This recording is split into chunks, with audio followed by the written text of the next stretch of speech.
ਧਨੋਤਾ Yuba City, Gurpal Singh Sandhu Antelope, Baljinder Singh Nijjar Woodland, Nachhattar Singh Sangha, Clovis, Bhajan Singh, Jaswinder Kaur, Kulwinder Singh, Kamaljit Kaur, San Jose, GN tyre and lube ਵਾਲੇ, ਜਿਨ੍ਹਾਂ ਦੇ ਕੋਲੋਂ ਤੁਸੀਂ truck wash, oil change, air brake ਦਾ ਕੰਮ ਕਰਵਾ ਸਕਦੇ ਹੋ। ਨਵੇਂ ਪੁਰਾਣੇ ਟਾਇਰ ਵਾਜਿਬ ਕੀਮਤਾਂ 'ਤੇ ਖਰੀਦ ਸਕਦੇ ਹੋ। ਸੈਂਟਰ ਨੱਲਾ ਮੰਡੇਰਾ 'ਚ ਲੋਕੇਸ਼ਨ ਨੇ। ਕਾਲ ਕਰ ਸਕਦੇ ਹੋ ਨਿੰਮਾ ਸਹੋਤਾ 209 277 0113।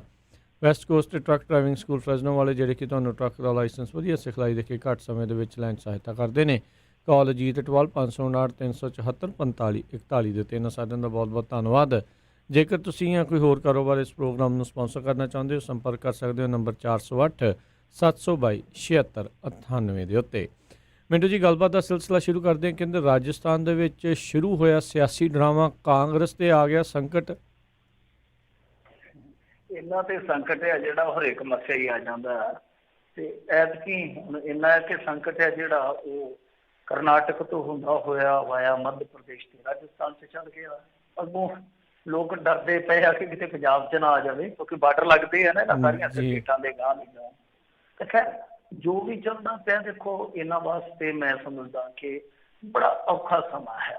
ਖਾਸ ਤੌਰ ਤੇ ਜੇ ਆਪਾਂ ਕਾਂਗਰਸ ਦੀ ਲੀਡਰਸ਼ਿਪ ਨੂੰ ਦੇਖੀਏ ਤੇ ਗੱਲ ਇਹ ਆ ਕਿ ਅੱਜ ਜੋ ਹੋਇਆ ਇਹਦੀ ਨੀਂਹ ਜਿਹੜੀ ਆ ਨਾ ਉਹ ਬੜੇ ਚਿਰ ਦੀ ਰੱਖੀ ਹੋਈ ਆ। ਅਸਲ 'ਚ ਕਹਾਣੀ ਕੀ ਆ ਕਿ ਸਚਿਨ ਪਾਇਲਟ ਨੇ ਉੱਥੇ ਰਿਵਾਈਵਲ ਕਰਵਾਇਆ ਕਾਂਗਰਸ ਦਾ, ਕੋਈ ਇਹਦੇ 'ਚ ਸ਼ੱਕ ਹੀ ਨਹੀਂ, ਕੋਈ ਦੋ ਰਾਏ ਨਹੀਂ ਆ। ਤੇ ਚਲੋ ਉਸ ਤੋਂ ਬਾਅਦ ਇਹਨਾਂ ਨੇ ਇਲੈਕਸ਼ਨ ਜਿੱਤਿਆ। ਉਸ ਤੋਂ ਬਾਅਦ ਫਿਰ ਜਦੋਂ ਵਾਰੀ ਆਈ ਸੀਐਮ ਬਣਾਉਣ ਦੀ ਤੇ ਇਹਨਾਂ ਨੇ ਬਜ਼ੁਰਗ ਆਗੂ ਨੂੰ ਪਹਿਲ ਦਿੱਤੀ, ਅਸ਼ੋਕ ਗਹਿਲੋਤ ਨੂੰ, ਕਿਉਂਕਿ ਗਹਿਲੋਤ ਆ ਜਿਹੜਾ ਉਹ ਗਾਂਧੀ ਪਰਿਵਾਰ ਦਾ ਬੜਾ ਵਫਾਦਾਰ ਮੈਂਬਰ ਆ। ਫਿਰ ਚਲੋ ਜੀ ਉਹਨੂੰ ਆਖਿਆ, ਜਵਾਕ ਨੂੰ ਆਖਿਆ ਕਿ ਦੇਖੋ ਬਜ਼ੁਰਗਾਂ ਦੇ ਸਾਹਮਣੇ ਤੇ ਜਵਾਕ ਰਾਜਨੀਤੀ ਸੀਗਾ ਨਾ, ਜਵਾਕ ਰਾਜਨੀਤੀ ਕਰਨ ਵਾਲਾ ਹੀ ਸੀਗਾ। ਤਾਂ ਉਹਨੂੰ ਕਹਿੰਦੇ ਕਿ ਤੂੰ ਏਦਾਂ ਕਰਕੇ ਡਿਪਟੀ ਸੀਐਮ ਬਣ ਜਾ ਤੇ ਨਾਲ ਸਟੇਟ ਦਾ ਚੱਲ ਤੂੰ ਪ੍ਰਧਾਨ ਰਹਿ ਲੈ। ਤੇ ਉਹ ਮੰਨ ਗਿਆ। ਟਾਈਮ ਚਲੀ ਗਿਆ। ਹੋਇਆ ਕੀ ਜਦੋਂ ਮੰਤਰਾਲੇ ਆਏ, ਮੰਤਰਾਲੇ ਵੰਡਣੇ ਸਨ ਤੇ ਕੱਲਾ ਗਹਿਲੋਤ ਨਾਂ ਲੈ ਕੇ ਬਹਿ ਗਿਆ। ਉਹਦੇ ਵਿੱਚ ਫਾਈਨੈਂਸ ਵੀ ਸੀ, ਉਹਦੇ ਵਿੱਚ ਹੋਮ ਅਫੇਅਰਸ ਵੀ ਸੀ, ਸਾਰਾ ਕੁਛ ਆਪ ਲੈ ਕੇ ਨੱਪ ਕੇ ਬਹਿ ਗਿਆ। ਉਸ ਤੋਂ ਬਾਅਦ ਫਿਰ ਇੱਕ ਦੋ ਮੌਕੇ ਇਸ ਤਰ੍ਹਾਂ ਦੇ ਉਦਾਹਰਨ ਦੇ ਤੌਰ ਤੇ ਇਹਨਾਂ ਨੇ ਆਪਣੀ ਸਰਕਾਰ ਦੀਆਂ ਪ੍ਰਾਪਤੀਆਂ ਜਿਹੜੀਆਂ ਉਹ ਦੱਸਣੀਆਂ ਸਨ ਤੇ ਜਿਹੜੀਆਂ ਇਹਨਾਂ ਦੇ ਮੰਤਰਾਲੇ ਦੀਆਂ ਸਨ, ਮਤਲਬ ਕਿ ਜਿਹੜੇ ਇਹਦੇ ਗਰੁੱਪ ਦੇ ਕੋਲ ਮੰਤਰਾਲੇ ਸੀ, ਉਹਦੀ ਇੱਕ ਵੀ ਪ੍ਰਾਪਤੀ ਨਹੀਂ ਦੱਸੀ। ਸਾਰਾ ਗੁਣਗਾਨ ਆਪਣੇ ਮੰਤਰਾਲਿਆਂ ਦਾ ਕੀਤਾ। ਚਲੋ ਉਹ ਵੀ ਵਿਗਾੜ ਜਿਹੜਾ ਪੈ ਗਿਆ। ਫਿਰ ਜਦੋਂ ਹੋਣਾ ਇਲੈਕਸ਼ਨ ਸੀਗਾ ਉਸ ਵੇਲੇ ਗਹਿਲੋਤ ਨੇ ਆਪਣਾ ਮੁੰਡਾ ਅੱਗੇ ਲਾ ਲਿਆ, ਵੈਭਵ। ਹੁਣ ਵੇਖੋ ਦੂਜੇ ਦੇ ਮੁੰਡੇ ਨੂੰ ਅੱਗੇ ਨਹੀਂ ਲੱਗਣ ਦਿੰਦੇ, ਆਪਣਾ ਮੁੰਡਾ ਲਾ ਲੈਂਦੇ ਆ। ਤੇ ਇਹੋ ਗੱਲ ਕਮਲਨਾਥ ਨੇ ਕੀਤੀ ਸੀ ਮੱਧ ਪ੍ਰਦੇਸ਼ ਦੇ ਵਿੱਚ, ਨੁਕਲ ਨੂੰ ਲਿਆਂਦਾ ਅੱਗੇ, ਜਦਕਿ ਉੱਥੇ ਵੀ ਸਿੰਧੀਆ ਜਿਹੜਾ ਉਹ ਕਹਿੰਦਾ ਮੇਰਾ ਹੱਕ ਬਣਦਾ, ਮੈਂ ਬਹੁਤ ਮਿਹਨਤ ਕੀਤੀ ਆ, ਮੈਨੂੰ ਵੀ ਹੱਕ ਦਿਓ ਮੇਰਾ। ਚਲੋ ਇੱਥੇ ਵੀ ਇਸੇ ਤਰ੍ਹਾਂ ਦਾ ਹੀ ਵਾਪਰਿਆ। ਜਦ ਇਲੈਕਸ਼ਨ ਹੋਇਆ, ਇਲੈਕਸ਼ਨ 'ਚ ਇਹਨਾਂ ਦਾ ਨਤੀਜਾ ਜਿਹੜਾ ਬੜਾ ਨੈਗੇਟਿਵ ਰਿਹਾ। ਰਾਜਸਥਾਨ 'ਚ ਕਿੱਥੇ ਇਹਨਾਂ ਦੀ ਸਰਕਾਰ ਸੀ, ਕਿੱਥੇ ਬਹੁਤ ਬੁਰੀ ਤਰ੍ਹਾਂ ਮਤਲਬ ਕਿ ਉੱਥੇ ਹਾਰ ਖਾ ਗਏ। ਜਦ ਗੱਲ ਨਿਕਲੀ ਤਾਂ ਜਿਹੜਾ ਪਾਇਲਟ ਖੇਮਾ ਸੀ ਉਹਨਾਂ ਨੇ ਸਾਫ਼ ਤੌਰ ਤੇ ਆਖਿਆ, ਉਹਨਾਂ ਆਖਿਆ ਕਿ ਬੇੜਾ ਗਰਕ ਕੀਤਾ ਇਹਨੇ, ਕਿਉਂਕਿ ਪੁੱਤਰ ਮੋਹ ਦੇ ਵਿੱਚ ਸਾਰੀ ਮਸ਼ੀਨਰੀ, ਸਾਰੀ ਤਾਕਤ ਇਹਨੇ ਇੱਧਰ ਝੋਕ ਦਿੱਤੀ ਤੇ ਦੂਜੇ ਪਾਸੇ ਅਸੀਂ ਹਾਰ ਗਏ। ਹੁਣ ਇਹ ਵੀ ਇੱਕ ਆਪਣੇ ਆਪ ਦੇ ਵਿੱਚ ਪਾਟਕ ਸੀਗਾ। ਸੋ ਗੱਲਾਂ ਚੱਲਦੀਆਂ ਪ੍ਰਤੀਕਾਰ ਦੀਆਂ। ਹੁਣ ਸੁਣਨ ਦੇ ਵਿੱਚ ਆਇਆ ਕਿ ਇਹ ਪਾਇਲਟ ਦੀ ਜਿਹੜੀ ਪ੍ਰਧਾਨਗੀ ਸੀਗੀ ਉਹ ਵੀ ਗਹਿਲੋਤ ਖੋ ਕੇ ਤੇ ਆਪਦੇ ਬੰਦੇ ਨੂੰ ਦਵਾਉਣਾ ਚਾਹੁੰਦਾ ਸੀ। ਇੱਥੋਂ ਵਿਗਾੜ ਪੈ ਗਿਆ। ਉਹਨੇ ਇੱਥੋਂ ਚੱਕਿਆ ਡੰਡਾ ਡੋਰਾ ਤੇ ਚਲੇ ਗਿਆ ਦਿੱਲੀ। ਦਿੱਲੀ ਦੀ ਜਿਹੜੀ ਇਹਨਾਂ ਦੀ VIP ਲੀਡਰਸ਼ਿਪ ਆ ਉਹਨੇ ਛੇਤੀ ਉਹਦੀ ਗੱਲ ਹੀ ਨਹੀਂ ਸੁਣੀ। ਫਿਰ ਉਹਨੇ ਐਲਾਨ ਕਰਤਾ, ਮੈਂ ਕਿਹਾ 25-30 ਬੰਦੇ ਮੇਰੇ ਨਾਲ ਆ, ਸਰਕਾਰ ਜਿਹੜੀ ਉਹ ਕੱਟ ਦਿੱਤੀ ਜਾ ਗਈ ਆ। ਉਸ ਤੋਂ ਬਾਅਦ ਫਿਰ ਭਾਗੀਆਂ ਬਣ ਗਈਆਂ। ਜਦੋਂ ਭਾਗੀਆਂ ਬਣ ਗਈਆਂ ਤੇ ਇਹਨਾਂ ਨੇ ਕੱਲ ਮੀਟਿੰਗ ਕੀਤੀ ਵਿਧਾਇਕਾਂ ਦੀ, ਉਹ ਤਾਂ ਵੀ ਨਹੀਂ ਆਇਆ। ਅੱਜ ਵਿਧਾਇਕ ਦਲ ਦੀ ਮੀਟਿੰਗ ਸੀ, ਤਾਂ ਵੀ ਨਹੀਂ ਆਇਆ। ਪਰ ਇਹਨੇ ਸ਼ਕਤੀ ਪ੍ਰੀਖਣ ਕਰ ਦਿੱਤਾ ਇੱਕ ਤਰ੍ਹਾਂ ਨਾਲ। ਜਿੱਦਾਂ ਮੀਡੀਆ ਸੱਦ ਕੇ ਅਸ਼ੋਕ ਗਹਿਲੋਤ ਨੇ ਵਿਖਾ ਦਿੱਤਾ ਕਿ 109 ਬੰਦੇ ਮੇਰੇ ਕੋਲ ਆ। ਹੁਣ 109 ਤੇ ਹੈਗੇ ਆ, ਕਿਉਂਕਿ ਉੱਥੇ ਜ਼ਰੂਰਤ ਹੈਗੀ 101 ਦੀ, ਜਿਹੜੀ ਅਸੈਂਬਲੀ ਹੈ ਨਾ 200 ਸੀਟਾਂ ਦੀ ਆ ਉੱਥੇ। ਪਰ ਰੌਲਾ ਇਹ ਆ ਕਿ ਮੰਨ ਲਓ ਹੁਣ ਜੇ 15-20 ਨਹੀਂ ਆਏ, ਵੈਸੇ ਤੇ 15 ਗਿਣਤੀ ਦੱਸੀ ਜਾਂਦੀ ਹੈ ਕਿ ਕਾਂਗਰਸੀਆਂ ਦੀ ਨਹੀਂ ਆਈ, ਪਰ ਜੇ ਉਹਦੇ ਨਾਲ 20 ਬੰਦੇ ਆ ਤੇ 5-7 ਤੇ ਭਾਜਪਾ ਛੱਡਦੀ ਨਹੀਂ, 5-7 ਤੇ ਇਹਨਾਂ ਝਾੜ ਲੈਣੇ ਆ, ਤਾਂ ਖੇਡ ਜਿਹੜੀ ਆ ਫਿਰ ਉੱਥੇ ਫਸ ਜਾਣੀ ਆ। ਉਹ ਇਹਨਾਂ ਨੇ ਕੀ ਕੀਤਾ ਕਿ ਤੜਕੇ ਪਾਇਲਟ ਦੇ ਜਿਹੜੇ ਹੋਰਡਿੰਗ ਸੀਗੇ ਦਫ਼ਤਰ ਤੋਂ ਉਹ ਵੀ ਲਾ ਦਿੱਤੇ। ਅਸਲ 'ਚ ਕਹਾਣੀ ਕੀ ਸੀ, ਗਹਿਲੋਤ ਨੇ ਆਖਿਆ ਵੀ ਸਰਕਾਰ ਵੀ ਬਚ ਜਾਣੀ ਆ, ਬੰਦੇ ਮੇਰੇ ਕੋਲ ਹੈਗੇ ਆ ਤੇ ਹੁਣ ਇਹਨੂੰ ਆਪਾਂ ਖਤਮ ਕਰ ਦਈਏ ਰਾਜਸੀ ਤੌਰ ਤੇ। ਇਹਨਾਂ ਨੇ ਯਕਦਮ ਮਤਲਬ ਕਿ ਉਹਨੂੰ ਖਲਨਾਇਕ ਬਣਾ ਕੇ ਉਹਦੇ ਬੋਰਡ ਵਗੈਰਾ ਜਿਹੜੇ ਲਵਾ ਦਿੱਤੇ। ਪਰ ਕਾਂਗਰਸ ਦੀ ਜਿਹੜੀ ਆਲਾ ਕਮਾਨ ਸੀ ਉਹਨੂੰ ਇਸ ਖੇਡ ਦਾ ਪਤਾ ਸੀਗਾ ਕਿ ਅੱਜ ਡਾਇਰੈਕਟਲੀ ਉਹਦੇ ਕੋਲ 15-20 ਵੀ ਹੋਣ, ਹੋ ਸਕਦਾ 5-7 ਕੱਲ ਨੂੰ ਸਲਸਲੇਟਾਂ ਮਾਰ ਜਾਣ ਤੇ 1-2 4-5 ਕੋਈ ਭਾਜਪਾ ਨੇ ਇਧਰ ਹੱਥ ਹੌਲਾ ਕਰ ਦਿੱਤਾ ਤੇ ਹੌਲਾ ਸਾਨੂੰ ਪੈ ਜਾਣਾ। ਸੋ ਇਸ ਕਰਕੇ ਕਾਂਗਰਸ ਦੇ ਜਿਹੜੇ ਦੂਤ ਸੀਗੇ, ਕਾਂਗਰਸ ਦੇ ਸਾਲਸੀ ਸੀ ਜਿਹੜੇ, ਉਹ ਇੱਥੇ ਰਾਜਸਥਾਨ 'ਚ ਆਏ।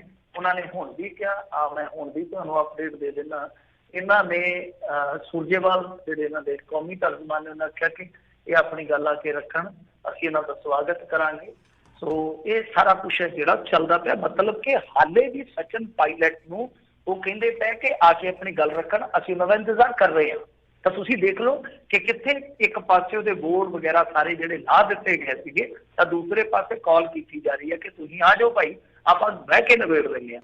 ਪਰ ਇਹ ਬਹਿ ਕੇ ਨਿਬੇੜਨ ਦੀ ਨੌਬਤ ਹੁਣ ਜੋ ਆ ਗਈ ਆ, ਹੁਣ ਇਹਨਾਂ ਨੂੰ ਹੋਸ਼ ਆਈ, ਸਭ ਕੁਝ ਲੁਟਾ ਕੇ ਹੋਸ਼ ਮੇ ਆਏ ਤਾਂ ਕਿਆ ਗੱਲਾਂ।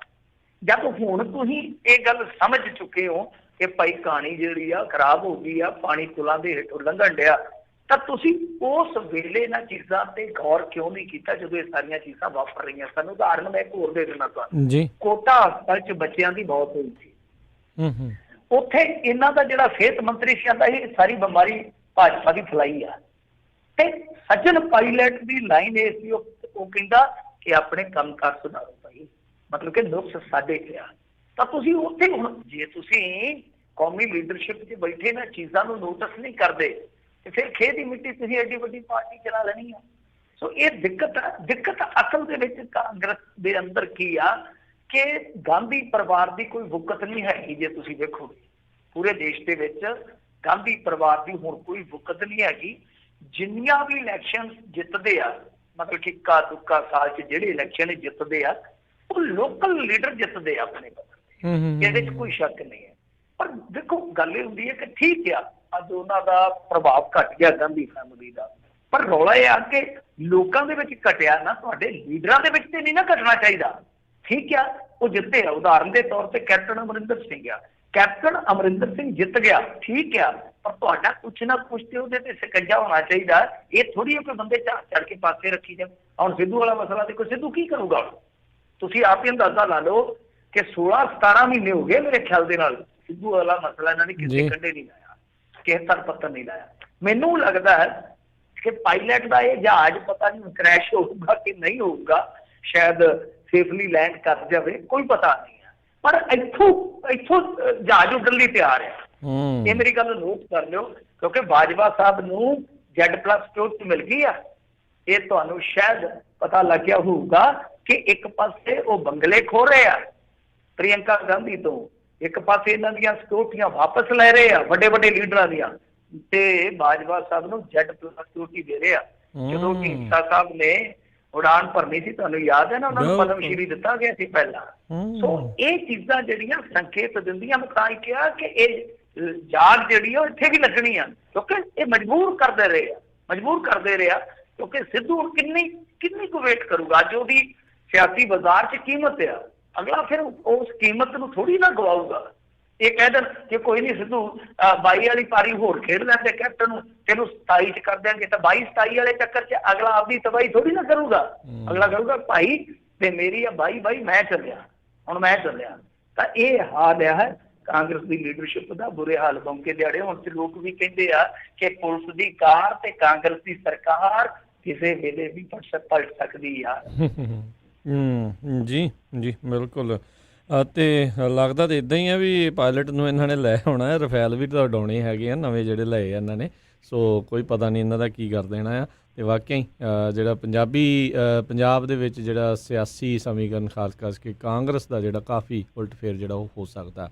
ਮਿੰਟੂ ਜੀ ਅਗਲੀ ਗੱਲ ਕਰਦੇ ਜਾਈਏ, ਕਹਿੰਦੇ ਉਮੀਦ ਸੀ ਕਿ ਇੱਕ ਇੰਸਪੈਕਟਰ ਨੂੰ ਕਿ ਇਨਾਮ ਮਿਲੂਗਾ, ਪਰ ਉਸ ਮਹਿਲਾ ਪੁਲਿਸ ਮੁਲਾਜ਼ਮ ਨੂੰ ਤਾਂ ਤਬਾਦਲਾ ਹੀ ਮਿਲ ਗਿਆ ਜੀ। ਹਾਂਜੀ, ਇਹ ਨਾ ਵੀਡੀਓ ਸ਼ਾਇਦ ਤੁਸੀਂ ਵੇਖੀ ਹੋਵੇ, ਜੇ ਨਹੀਂ ਤੇ ਗੁਜਰਾਤ ਦੀ ਵੀਡੀਓ ਜ਼ਰੂਰ ਵੇਖਿਓ। ਉਸ ਲੜਕੀ ਨੇ ਕਰ ਕਮਾਲ ਦਿੱਤੀ ਆ ਮੇਰੇ ਖਿਆਲ ਦੇ ਨਾਲ। ਆ ਜਿਹੜੇ ਮਰਦ ਦਲੇਰ ਬਣੀ ਫਿਰਦੇ ਆ, ਮੋਢਿਆਂ ਤੇ ਸਟਾਰ ਲਾ ਕੇ, ਕਿਤੇ ਕੁਛ ਵੀ ਨਹੀਂ ਉਹਦੇ ਸਾਹਮਣੇ ਜਿਸ ਤਰੀਕੇ ਨਾਲ ਉਹਨੇ ਮਿਸਾਲ ਪੈਦਾ ਕੀਤੀ ਆ, ਇਹ ਜਿਨ੍ਹਾਂ ਨੂੰ ਨਹੀਂ ਖਬਰ ਪਤਾ ਥੋੜਾ ਜਿਹਾ ਮੈਂ ਪਿਛੋਕੜ ਦੱਸ ਦੇਵਾਂ ਜੀ ਕਿ ਇਹ ਕੋਈ ਬੀਬੀ ਸੀਗੀ ਪੁਲਿਸ ਦੇ ਵਿੱਚ ਤੇ ਇਹਦੀ ਡਿਊਟੀ ਸੀ ਉੱਥੇ। ਮਤਲਬ ਕਿ ਜੇ ਕੋਈ ਬਿਨਾਂ ਇਜਾਜ਼ਤ ਤੋਂ ਨਿਕਲ ਰਿਹਾ ਸੀ, ਕਿਉਂਕਿ ਗੁਜਰਾਤ ਦੇ ਵਿੱਚ ਥੋੜੀ ਜਿਹੀ ਸਖਤੀ ਜ਼ਿਆਦਾ ਹੈ, ਤੇ ਜੋ ਮਾਸਕ ਤੋਂ ਬਿਨਾਂ ਜਾਂ ਪਾਸ ਤੋਂ ਬਿਨਾਂ ਨਿਕਲ ਰਹੇ ਸੀਗੇ ਲੋਕ, ਉਹਨਾਂ ਨੂੰ ਚੈੱਕ ਕਰ ਰਹੇ ਸੀਗੇ।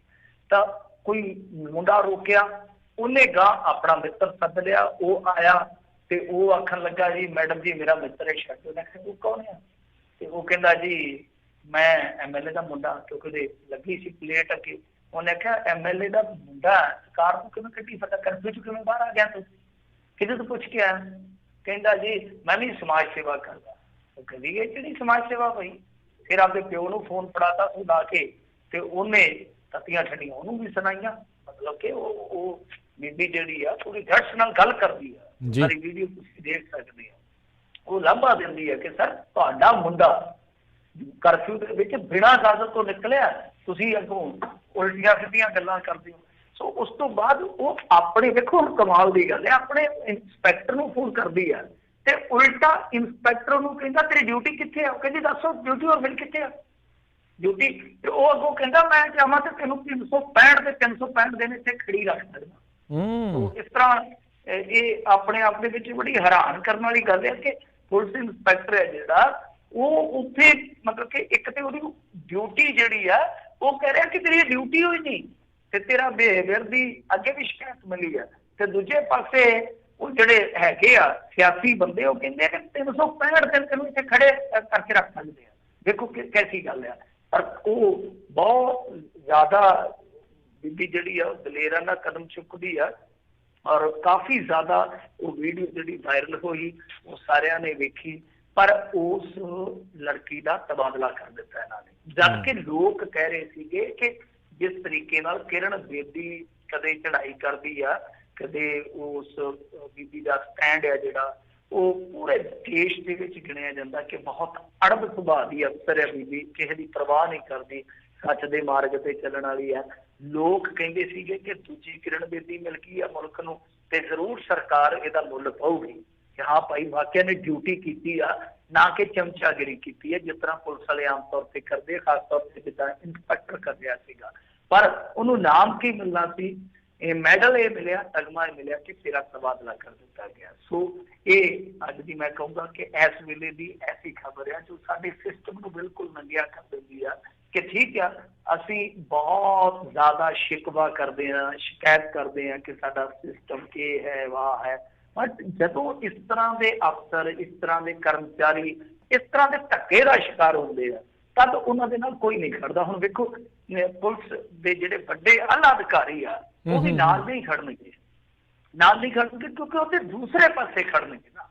ਸੋ ਆਹੀ ਇਸ ਸਿਸਟਮ ਦੀ ਮੈਂ ਕਹੂੰਗਾ ਕਿ ਦੁਖਾਂਤਕ ਕਹਾਣੀ ਆ, ਇਹੀ ਦੁਖਦ ਪਹਿਲੂ ਆ, ਇਹੀ ਸੱਚਾਈ ਆ, ਇਹੀ ਸੱਚ ਆ ਕਿ ਇਹਨਾਂ ਦੇ ਵਿੱਚ ਜੇ ਕੋਈ ਇਮਾਨਦਾਰ ਹੁੰਦਾ ਵੀ ਆ ਤਾਂ ਉਸ ਇਮਾਨਦਾਰੀ ਨੂੰ ਕਲਾਪਾ ਹੀ ਖਾ ਜਾਂਦਾ, ਉਹਦੇ ਨਾਲ ਕੋਈ ਖੜਦਾ ਹੀ ਨਹੀਂ ਹੈ। ਜੀ ਜੀ ਬਿਲਕੁਲ। ਅਗਲੀ ਜਿਹੜੀ ਆਪਾਂ ਮਿੰਟੂ ਜੀ ਗੱਲ ਕਰਦੇ ਹਾਂ, ਕਹਿੰਦੇ ਕਰੋਨਾ ਦੇ ਵੱਧ ਰਹੇ ਕਹਿਰ ਦੇ ਮੱਦੇਨਜ਼ਰ ਪੰਜਾਬ ਸਰਕਾਰ ਵੱਲੋਂ ਵੀ ਨਵੇਂ ਦਿਸ਼ਾ ਨਿਰਦੇਸ਼ ਜਾਰੀ। ਹਾਂਜੀ, ਇਹਨਾਂ ਦਾ ਵੀ ਹੁਣ ਕੰਮ ਥੋੜਾ ਜਿਹਾ ਖਿਲਰਦਾ ਹੀ ਪਿਆ ਤੇ ਵੈਸੇ ਇਹਨਾਂ ਨੂੰ ਚੇਤਾ ਸਖਤੀ ਦਾ ਉਦੋਂ ਆਇਆ ਜਦੋਂ ਇਹਨਾਂ ਦੇ ਆਪਣੇ ਅਫਸਰ ਜ਼ਿਆਦਾ ਬਲੇਟੇ ਗਏ ਆ। ਐਵਰੇਜ ਤੇ ਉਹੀ ਚੱਲ ਰਹੀ ਹੈ ਨਾ 200-250 ਕੇਸਾਂ ਦੀ 3-4-5 ਮੌਤਾਂ। ਪਰ ਜਦੋਂ ਆਪਣੇ ਅਫਸਰ ਇਹਨਾਂ ਦੇ ਡਿੱਗਣ ਲੱਗੇ, ਲਗਾਤਾਰ ਕੁਆਰੰਟੀਨ ਹੋਣ ਲੱਗੇ, ਘਰਾਂ ਦੇ ਘਰ ਜਿਹੜੇ ਆ ਉਹ ਜਿੰਦਰੇ ਲੱਗ ਗਏ ਅਫਸਰਾਂ ਦੇ, ਤਾਂ ਹੁਣ ਇਹਨਾਂ ਨੂੰ ਚੇਤਾ ਆਇਆ ਕਿ ਆਪਾਂ ਕੁਛ ਕਰੀਏ। ਸੋ ਇਹਨਾਂ ਨੇ ਹੁਣ ਕੁਛ ਕਰਨ ਦੀ ਠਾਣੀ ਆ। ਇਹਦੇ ਵਿੱਚ ਕੀ ਆ? ਕੁਛ ਵੀ ਹੈ ਨਹੀਂ, ਐਵੇਂ ਬਸ ਸਖਤੀ ਦਾ ਨਾਂ ਹੀ ਆ। ਕੈਪਟਨ ਅਮਰਿੰਦਰ ਸਿੰਘ ਨੇ ਦਿਖਾਉਣਾ ਹੁੰਦਾ ਕਿ ਹਾਂ ਮੈਂ ਬੜਾ ਸਖਤ ਮਿਜ਼ਾਜ ਆਦਮੀ ਆ, ਪਰ ਸਖਤੀ ਕਾਹਦੀ ਆ ਤੁਸੀਂ ਦੇਖ ਹੀ ਜਾਣੀ ਆ। ਤਾਂ ਖੈਰ ਅੱਗੇ ਜਿਸ ਤਰ੍ਹਾਂ ਵਿਆਹ ਦੇ ਵਿੱਚ 50 ਲੋਕ ਇਕੱਤਰ ਹੋ ਸਕਦੇ ਸਨ, ਤਾਂ ਹੁਣ ਇਹਨਾਂ ਨੇ ਉਹ ਗਿਣਤੀ ਜਿਹੜੀ ਆ ਉਹ ਘਟਾ ਕੇ ਕਰ ਦਿੱਤੀ ਆ 30। ਮਤਲਬ ਮੁੰਡਾ ਤੇ ਕੁੜੀ ਦੋਹਾਂ ਦੀ ਫੈਮਿਲੀ ਦੇ ਰਲਾ ਕੇ ਜਿਹੜੇ ਆ ਉਹ 30 ਗੈਸਟ ਹੋਣਗੇ। 30 ਤੋਂ ਵੱਧ ਜੇ ਹੋਊਗਾ ਤੇ ਫੇਰ ਮਾਮਲਾ ਗੜਬੜ ਹੋ ਜੂ। ਇਸ ਤੋਂ ਇਲਾਵਾ ਕਿਸੇ ਵੀ ਪ੍ਰਕਾਰ ਦਾ ਕੋਈ ਇਕੱਠ, ਕੋਈ ਧਰਨਾ, ਕੋਈ ਪ੍ਰਦਰਸ਼ਨ, ਉਹਨਾਂ ਸਾਰੀਆਂ ਚੀਜ਼ਾਂ ਨੂੰ ਵਰਜਿਤ ਕਰ ਦਿੱਤਾ ਗਿਆ। ਮਤਲਬ ਕਿ ਉਹਨਾਂ ਸਾਰੀਆਂ ਚੀਜ਼ਾਂ ਤੇ ਪਾਬੰਦੀ ਐਡ ਕਰ ਦਿੱਤੀ ਗਈ ਆ।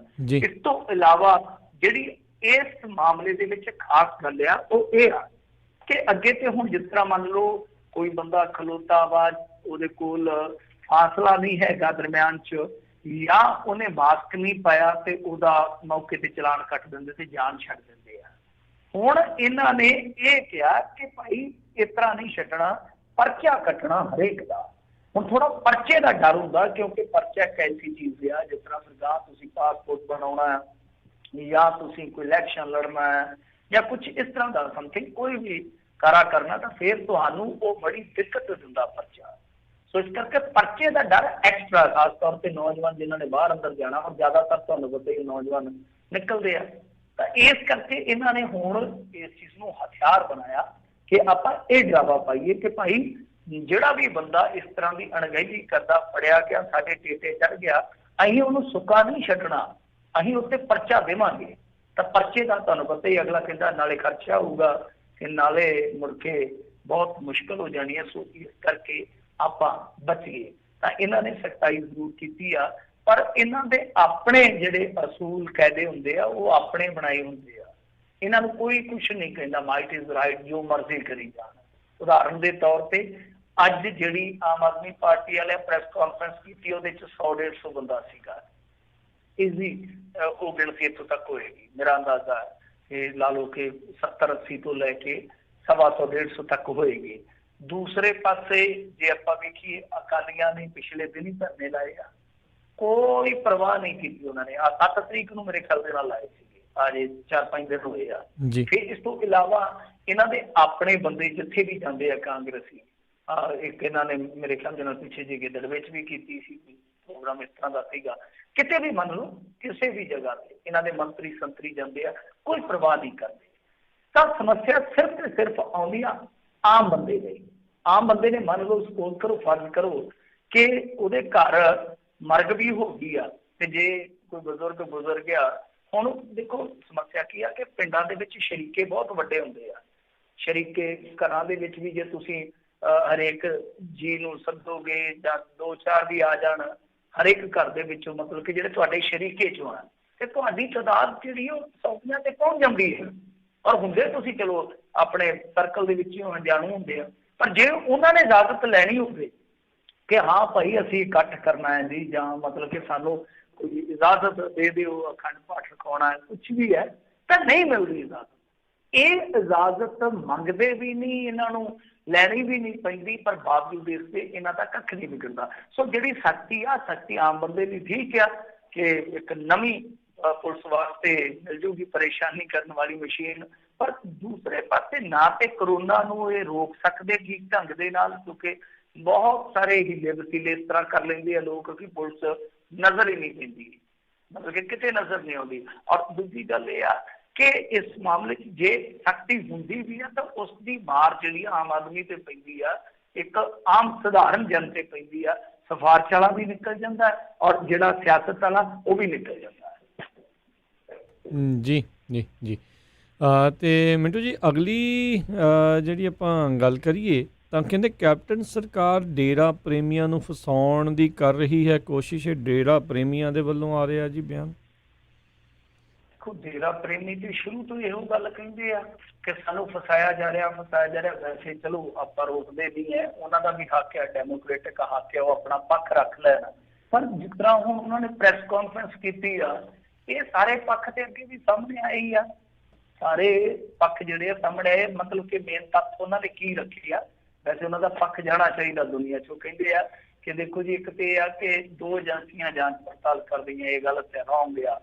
ਦੂਜੀ ਗੱਲ ਇਹ ਆ ਕਿ ਦੇਖੋ ਜੀ, ਉਹ ਕਹਿੰਦੇ ਕਿ ਸਾਡੇ ਬੰਦਿਆਂ ਨੇ ਖੁਦ ਕਿਹਾ ਸੀਗਾ ਲਾਈ ਡਿਟੈਕਟਰ ਟੈਸਟ ਕਰਵਾਉਣ ਵਾਸਤੇ, ਔਰ CBI ਨੇ ਕੀਤੇ, ਉਹਨਾਂ ਦੇ ਵਿੱਚ ਕੋਈ ਉਹਨਾਂ ਦੀ ਗੜਬੜੀ ਨਹੀਂ ਆਈ।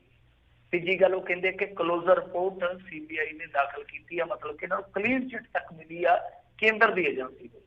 ਇਹ ਸਾਰੀਆਂ ਚੀਜ਼ਾਂ ਜਿਹੜੀਆਂ ਉਹ ਹੁਣ ਇਸ ਥਾਂ ਤੇ ਆ ਕੇ ਖੜ ਗਈਆਂ ਕਿ ਕੈਪਟਨ ਸਰਕਾਰ ਆਪਣੇ ਸਿਆਸੀ ਮੁਫਾਦਾਂ ਵਾਸਤੇ ਪ੍ਰੇਮੀਆਂ ਨੂੰ ਤੰਗ ਕਰਦੀ ਪਈ ਆ।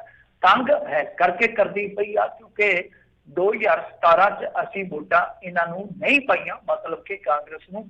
ਤਾਂ ਇਸ ਕਰਕੇ ਹੁਣ ਪ੍ਰੈਸ਼ਰਾਈਜ਼ ਕਰਕੇ ਜਿਹੜੇ ਡੇਰਾ ਪੈਰੋਕਾਰ ਆ, ਉਹਨਾਂ ਤੋਂ ਇਸ ਤਰ੍ਹਾਂ ਦੀਆਂ ਸਟੇਟਮੈਂਟਾਂ ਦਵਾਈਆਂ ਜਾ ਰਹੀਆਂ। ਸੋ ਇਹ ਇਹਨਾਂ ਦੇ ਜੋ ਅੱਜ ਦੇ ਤੱਥ ਨੇ ਜਾਂ ਜਿਹੜੇ ਇਹਨਾਂ ਨੇ ਅੱਜ ਰੋਸ ਪ੍ਰਗਟਾਏ, ਮੈਂ ਉਹਦਾ ਤੁਹਾਨੂੰ ਸਾਰ ਦੱਸਿਆ। ਹਾਲਾਂਕਿ ਇੱਕ ਬੀਬੀ ਇਹਨਾਂ ਦੀ ਅੱਜ ਟੈਲੀਵਿਜ਼ਨ ਡਿਬੇਟ ਦੇ ਵਿੱਚ ਆਈ ਸੀਗੀ, ਸ਼ਾਇਦ ਬਰਗਾੜੀ ਤੋਂ ਹੀ ਸੀ ਉਹ ਬੀਬੀ, ਤੇ ਉਸ ਬੀਬੀ ਨੇ ਤੇ ਅੱਜ ਆਪ ਮੰਨਿਆ ਵਾ, ਹਾਲਾਂਕਿ ਸ਼ਸ਼ੀਕਾਂਤ ਦੇ ਹਵਾਲੇ ਨਾਲ ਉਹਨਾਂ ਨੇ ਦੱਸਿਆ। ਉਹ ਕਹਿੰਦੇ ਆ, ਉਹ ਬੀਬੀ ਜੀ ਕਹਿ ਰਹੇ ਸੀਗੇ, ਕਹਿੰਦੇ ਕਿ ਦੇਖੋ ਜੀ ਉਹ ਜਿਹੜੀ ਪੋਸ਼ਾਕ ਸੀਗੀ ਉਹ ਸੁਖਬੀਰ ਬਾਦਲ ਨੇ ਆਪ ਕੱਲੀ ਸੀ, ਪਰ ਉਹ ਕਹਿੰਦੇ ਕਿ ਅਸਲ ਦੇ ਵਿੱਚ ਉਹ ਪੋਸ਼ਾਕ ਮੁਗਲਾਂ ਵਾਲੀ ਸੀਗੀ, ਗੁਰੂ ਸਾਹਿਬ ਦੀ ਸਾਂਗ ਨਹੀਂ ਸੀ ਖਾਈ।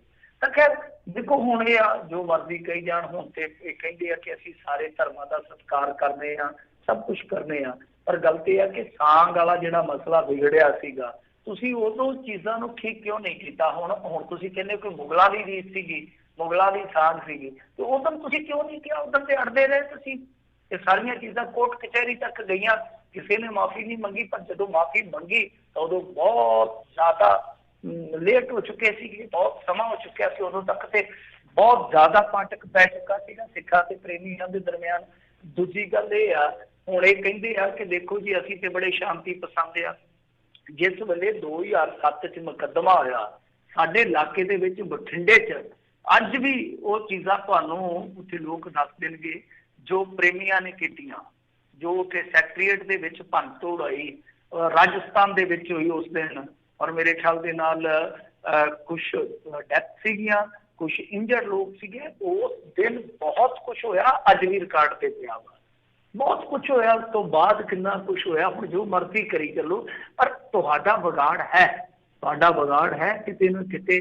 ਸਿੱਧੇ ਤੌਰ ਤੇ ਜਦੋਂ ਇਹ ਸਾਰੀਆਂ ਚੀਜ਼ਾਂ ਖਰਾਬ ਹੋਣੀਆਂ ਸ਼ੁਰੂ ਹੋਈਆਂ ਸੀਗੀਆਂ ਤਾਂ ਡੇਰੇ ਨੇ ਬਹੁਤ ਇਸ ਮਾਮਲੇ ਦੇ ਵਿੱਚ ਗੈਰ ਗੰਭੀਰਤਾ ਦਿਖਾਈ। ਹੁਣ ਜੋ ਮਰਜ਼ੀ ਕਹੀ ਜਾ, ਤਾਂ ਗੱਲ ਜੇ ਬੇਅਦਬੀਆਂ ਤੱਕ ਆਪਣੀ ਆ ਤਾਂ ਹੁਣ ਦੇਖੋ ਇਹਨਾਂ ਨੂੰ ਪਹਿਲੇ ਦਿਨ ਤੋਂ day one ਤੋਂ ਫਿਰ ਕਹਿਣਾ ਚਾਹੀਦਾ ਸੀਗਾ ਕਿ ਹਾਂ, ਜੇ CBI ਕੋਲ ਜਾਂਚ ਪੜਤਾਲ ਗਈ ਸੀ ਉਦੋਂ ਕਿਉਂ ਇਹਨਾਂ ਨੇ ਮੁਖਾਲਫਤ ਕੀਤੀ? ਹੁਣ CBI ਤੋਂ ਜਿਹੜੀ ਜਾਂਚ ਪੜਤਾਲ ਪੁੱਠੀ ਆਈ ਆ ਉਹ ਸਹੀ ਆਈ ਆ ਗਲਤ ਆ, ਉਹ ਤੇ ਕੋਰਟ ਨੇ ਹੁਣ ਤੈਅ ਕਰ ਦੇਣਾ। ਉਹ ਤੇ ਦੇਖੋ ਨਾ, ਕੋਰਟ ਕਚਹਿਰੀ ਤੈਅ ਕਰ ਦੂਗੀ, ਉਹਦੇ ਚ ਤੇ ਕੋਈ ਹੁਣ ਦਿੱਕਤ ਪਰੇਸ਼ਾਨੀ ਨਹੀਂ, ਥੋੜਾ ਇੰਤਜ਼ਾਰ ਕਰ ਲੈਣਾ ਚਾਹੀਦਾ। ਵੈਸੇ ਮੈਂ ਕਿਹਾ ਕਿ ਇਹਨਾਂ ਨੂੰ ਆਪਣੀ ਗੱਲ ਕਹਿਣ ਦਾ ਹੱਕ ਆ, ਪਰ ਸਿੱਖਾਂ ਨੂੰ ਵੀ ਤੇ ਇਨਸਾਫ ਲੈਣ ਦਾ ਆਪਣਾ ਹੱਕ ਹੈ ਨਾ ਜੀ। ਉਹ ਆਪਦੇ ਹਿਸਾਬ ਨਾਲ ਲੜਾਈ ਲੜ ਰਹੇ ਆ, ਆਪਦੇ ਹਿਸਾਬ ਨਾਲ ਲੜਾਈ ਲੜ ਰਹੇ ਆ। ਖੈਰ ਇਸ ਲੜਾਈ ਜਿਹੜੀ ਕਾਨੂੰਨੀ ਲੜਾਈ ਹੈ ਇਹਦਾ ਅੰਤ ਪਤਾ ਨਹੀਂ ਕਿੱਥੇ ਹੋਣਾ, ਪਰ ਹਾਲ ਦੀ ਘੜੀ ਜੇ ਆਪਾਂ ਵੇਖੀਏ ਇਸ ਮਾਮਲੇ ਦੇ ਵਿੱਚ 20 ਤਰੀਕ ਨੂੰ ਸ਼ਾਇਦ ਕੋਈ ਮੁੱਢ ਵੱਜ ਜਾਵੇ, ਕਿਉਂਕਿ 20 ਨੂੰ ਹੁਣ ਸੁਣਵਾਈ ਹੋਣੀ ਆ।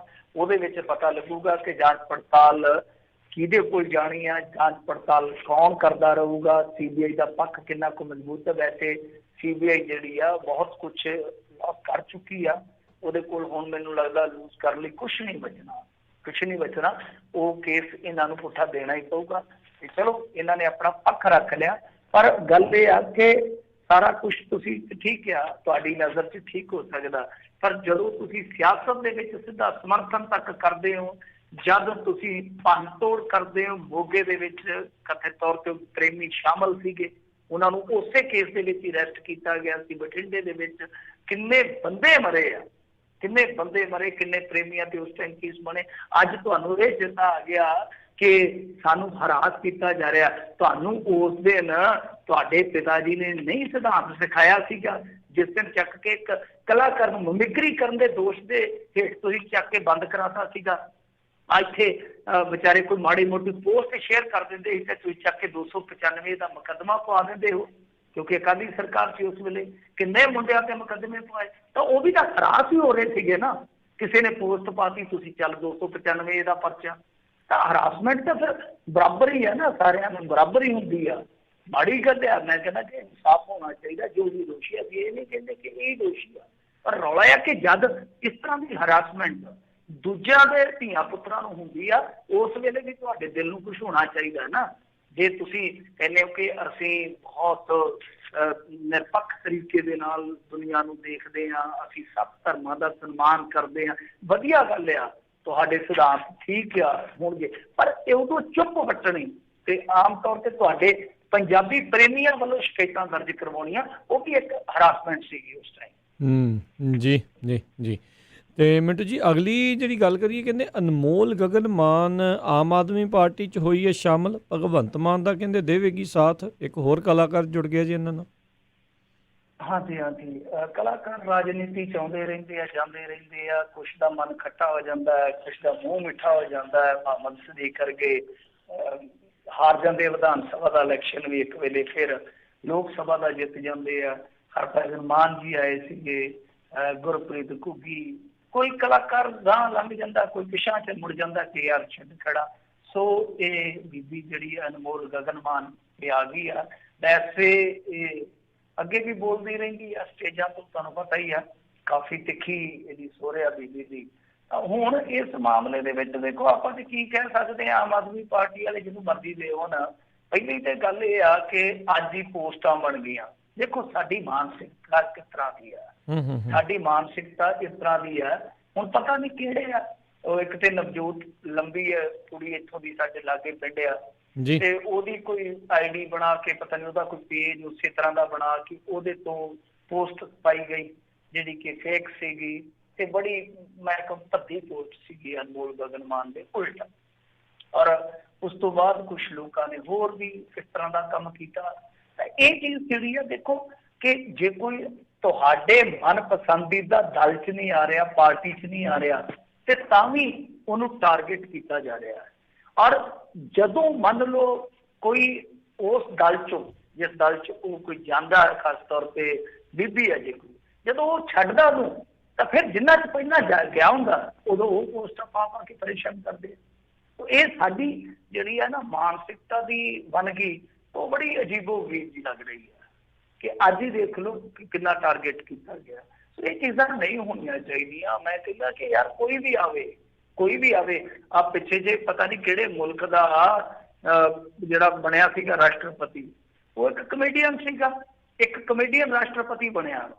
ਪਰ ਉਸ ਬੰਦੇ 'ਚ ਲੋਕਾਂ ਨੇ ਕਾਬਲੀਅਤ ਦੇਖੀ ਆ। ਹਾਂ ਮੈਂ ਇਹ ਕਹਿੰਦਾ ਕਿ ਤੁਸੀਂ ਭਾਵੇਂ ਪੇਸ਼ੇ ਤੋਂ ਕਲਾਕਾਰ ਜੀ, ਭਾਵੇਂ ਪੱਤਰਕਾਰ ਜੀ, ਭਾਵੇਂ ਤੁਸੀਂ ਸਿੱਖ ਹੋ, ਹਿੰਦੂ ਹੋ, ਮੁਸਲਮ ਹੋ, ਡਜ਼ਨਟ ਮੈਟਰ, ਪ੍ਰੇਮੀ ਹੋ, ਕੋਈ ਵੀ ਹੋ, ਜੇ ਤੁਸੀਂ ਰਾਜਨੀਤੀ 'ਚ ਆ ਰਹੇ ਹੋ ਤਾਂ ਤੁਹਾਡੀ ਸੂਝ-ਬੂਝ ਜਿਹੜੀ ਆ ਨਾ ਅੱਜ ਦੀ ਰਾਜਨੀਤੀ ਦੇ ਪੱਧਰ ਦੀ ਹੋਣੀ ਚਾਹੀਦੀ ਆ। ਪਹਿਲੀ ਗੱਲ ਤੁਹਾਨੂੰ ਪਤਾ ਹੋਣਾ ਚਾਹੀਦਾ ਕਿ ਸਾਡੇ ਖਿੱਤੇ ਦੇ ਵਿੱਚ ਹੁਣ ਸੰਕਟ ਕੀ ਆ, ਸਾਡੀਆਂ ਸਮੱਸਿਆਵਾਂ ਕੀ ਆ। ਮੂਲ ਤੌਰ ਤੇ ਜੇ ਤੁਸੀਂ ਸੱਚੀਓ ਰਾਜਨੀਤੀ ਦੇ ਵਿੱਚ ਸੇਵਾ ਭਾਵ ਦੇ ਨਾਲ ਆ ਰਹੇ, ਜੇ ਬਿਜ਼ਨਸ ਕਰਨਾ ਉਹ ਤੇ ਹੈਗੇ ਹੀ ਆ, ਕਾਰੋਬਾਰੀ ਜਿਹਦੇ ਮਰਜ਼ੀ ਲੜ ਲੱਗ ਜੋ ਸਿਖਾ ਦੇਣਗੇ। ਪਰ ਜੇ ਸੇਵਾ ਕਰਨੀ ਆ ਤਾਂ ਘੱਟੋ ਘੱਟ ਥੋੜਾ ਸਟੱਡੀ ਕਰਕੇ ਆਉਣਾ ਚਾਹੀਦਾ। ਕੋਈ ਵੀ ਆਵੇ, ਮੈਨੂੰ ਕੋਈ ਚੱਕਰ ਨਹੀਂ ਹੈਗਾ, ਜਾਵੇ ਵੀ ਜਿਹਦੇ 'ਚ ਮਰਜ਼ੀ। ਇਹ ਹਰੇਕ ਦੀ ਆਪਣੀ ਚੁਆਇਸ ਹੈ ਨਾ, ਚਾਹੇ ਉਹ ਕੋਈ ਅਕਾਲੀਆਂ 'ਚ ਜਾਏ, ਚਾਹੇ ਕੋਈ ਕਾਂਗਰਸੀਆਂ 'ਚ ਜਾਏ, ਚਾਹੇ ਉਹ ਕਲਾਕਾਰ ਆਵੇ, ਕਮੇਡੀਅਨ ਆਵੇ, ਕੋਈ ਚੱਕਰ ਨਹੀਂ ਹੈਗਾ। ਹਰੇਕ ਦੀ ਆਪਣੀ ਪਰਸਨਲ ਚੁਆਇਸ ਹੈ। ਧਰਮ, ਰਾਜਨੀਤੀ, ਹਰੇਕ ਬੰਦੇ ਦੀ ਆਪਣੀ ਪਰਸਨਲ ਚੁਆਇਸ ਹੈ, ਨਿੱਜੀ ਚੁਆਇਸ ਹੈ। ਪਰ ਸਿਰਫ ਤੇ ਸਿਰਫ ਇਹੋ ਬੇਨਤੀ ਆ ਕਿ ਪਰਪੱਕਤਾ ਦੇ ਨਾਲ ਆਓ। ਇੱਕ ਤੇ ਰਾਜਨੀਤੀ ਦੀਆਂ ਚਾਲਾਂ, ਗੁੰਝਲਾਂ, ਇਹਨਾਂ ਨੂੰ ਸਮਝੋ। ਦੂਸਰਾ, ਜਿਸ ਖਿੱਤੇ 'ਚ ਤੁਸੀਂ ਆ ਰਹੇ ਹੋ, ਜਿਸ ਖਿੱਤੇ 'ਚ ਤੁਸੀਂ ਸੇਵਾ ਕਰਨੀ ਹੈ ਜਾਂ ਸਿਆਸਤ ਕਰਨੀ ਹੈ, ਤੁਹਾਨੂੰ ਸਮਝ ਹੋਣੀ ਚਾਹੀਦੀ ਆ। ਜੋ ਸਮੱਸਿਆਵਾਂ ਨੇ ਉਹਦੇ ਬੈਕਗਰਾਉਂਡ ਬਾਰੇ ਤੁਹਾਨੂੰ ਪਤਾ ਹੋਣਾ ਚਾਹੀਦਾ।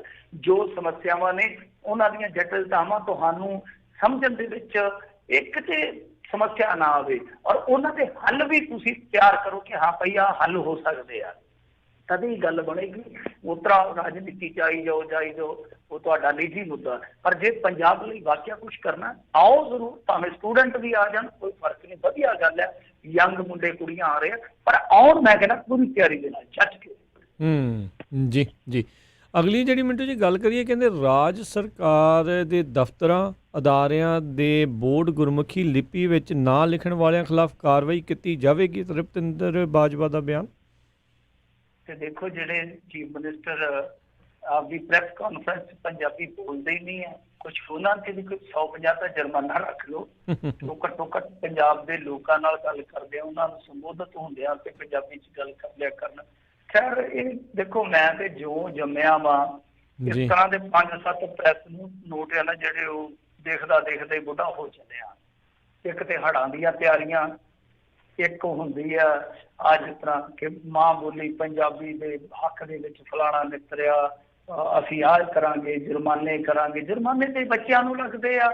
ਜੇ ਉਹ ਉੱਥੇ ਜਾ ਕੇ ਸਕੂਲ 'ਚ ਕਿਤੇ ਪੰਜਾਬੀ ਬੋਲ ਲੈਣ, ਜੁਰਮਾਨਾ ਤੇ ਉਲਟਾ ਕਈ ਸਕੂਲ ਉਹਨਾਂ ਨੂੰ ਲਾ ਦਿੰਦੇ ਆ। ਤੁਸੀਂ ਅੱਜ ਤੱਕ ਵੇਖਿਆ ਕਿ ਬੈਂਕਾਂ ਦੇ ਵਿੱਚ, ਥਾਣਿਆਂ ਦੇ ਵਿੱਚ, ਕਚਹਿਰੀਆਂ ਦੇ ਵਿੱਚ ਕਿਤੇ ਪੰਜਾਬੀ ਮਾਂ ਬੋਲੀ ਹੈ ਜਿਹੜੀ ਸਾਡੀ, ਉਹ ਆਪਣੇ ਰੁਤਬੇ ਦੇ ਮੁਤਾਬਕ ਜਦੋਂ ਸਨਮਾਨ ਨਹੀਂ ਪਾਉਂਦੀ ਤਾਂ ਉੱਥੇ ਕੋਈ ਕਾਰਵਾਈ ਹੋਈ ਹੋਊਗੀ। ਮੈਨੂੰ ਇੱਕ ਵੀ ਕੇਸ ਸੁਣਾ ਦਿਓ ਕਿਸੇ ਅਫਸਰ ਦੇ ਖਿਲਾਫ, ਕਿਸੇ ਕਰਮਚਾਰੀ ਅਧਿਕਾਰੀ ਦੇ ਖਿਲਾਫ ਕੋਈ ਵੱਡਾ ਐਕਸ਼ਨ ਲਿਆ ਗਿਆ ਹੋਵੇ। ਭਾਸ਼ਾ ਐਕਟ ਵੀ ਆ ਸਾਡੇ ਕੋਲ, ਹੁਣ ਇਹਨਾਂ ਨੇ ਬਾਅਦ ਚ ਲਿਆਂਦਾ ਸੀ, ਔਰ ਜਿੱਦਣ ਇਹਨਾਂ ਨੇ ਲਿਆਂਦਾ ਸੀ ਇਹ ਕਾਨੂੰਨ, ਉਦੋਂ ਵੀ ਮੈਨੂੰ ਯਾਦ ਆ ਬਿੱਲ ਦੀ ਕਾਪੀ ਇਹਨਾਂ ਨੇ ਅੰਗਰੇਜ਼ੀ ਚ ਲਿਆਂਦੀ ਸੀ।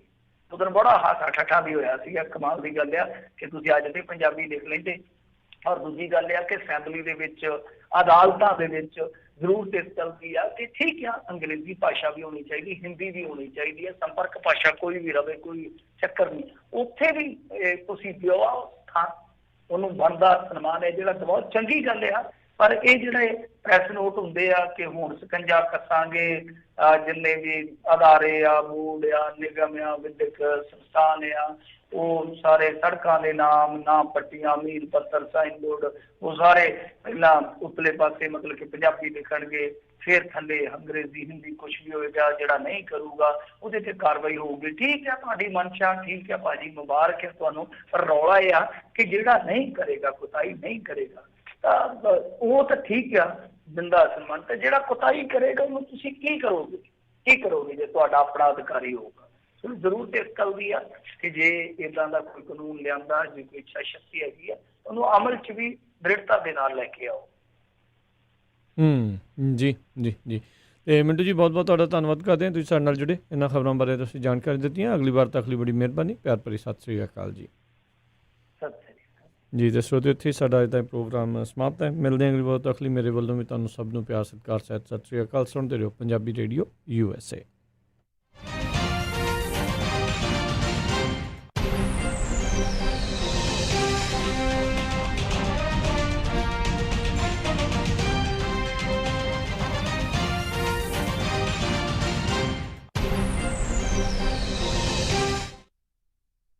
ਤੁਸੀਂ ਸੁਣ ਰਹੇ ਹੋ Punjabi radio USA, KOBO Yuba city 1450 AM, KIID Sacramento 1470 AM, KWRU Fresno 1300